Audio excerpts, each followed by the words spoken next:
Friends, பலாப்பழத்தை வச்சு என்ன பண்ணலாம்னு நான் நினைச்சேன்னா பலாப்பழ பாயாசம் ரொம்ப நாளாக வந்து எனக்கு செய்யணும்னு ஆசை. ஸோ இன்னைக்கு தமிழ் புத்தாண்டுக்கு பலாப்பழ பாயாசம் செய்கிறேன். பலாப்பழத்தை வந்து ஒரு ஒரு முக்கால்வாசி பலாப்பழம் ஒரு 10 சொலைக்காட்டை எடுத்து 1-2 இங்கே அரைச்சி வச்சிருக்கேன். அதை வந்து நான் நெய்யில் ஃப்ரை பண்ணுறேன். இன்னும் ஹாஃப் சொலையை இந்த மாதிரி பொடி பொடியாக அரிஞ்சு வச்சிருக்கேன். ஸோ இது வந்து நம்ம வாய்க்கு வரப்போ ரொம்ப நல்லாயிருக்கும். நல்லா ஒரு ஃப்ரை பண்ணிக்கலாம்.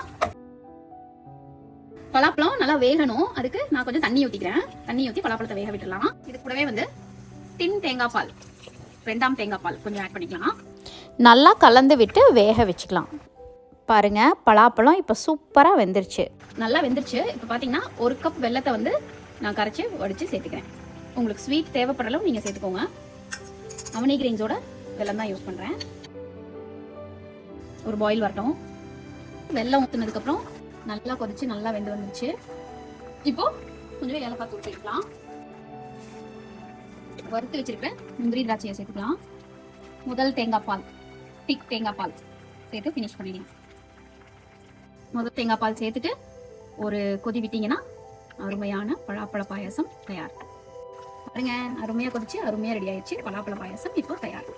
நியூ இயருக்கு முதல்ல பலாப்பழ பாயாசம் சாமிக்கு வச்சுட்டு நம்ம சாப்பிடலாம்.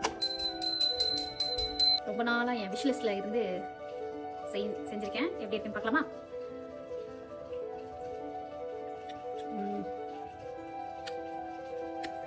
பலாப்பழத்தோட தித்திப்பும் அவனி கிரெயின்ஸோட வெல்லத்தோட தித்திப்பும் சேர்ந்து ரொம்ப நல்லா இருக்குது. நல்லா பலாப்பழத்தோட ஃப்ளேவரோட சூப்பரா இருக்கு. ரெசிபி போடுறேன், ட்ரை பண்ணி பாருங்க. இந்த வீடியோ உங்களுக்கு பிடிச்சிருந்ததுன்னா லைக், ஷேர் அண்ட் சப்ஸ்கிரைப் பண்ணுங்க. தேங்க்யூ.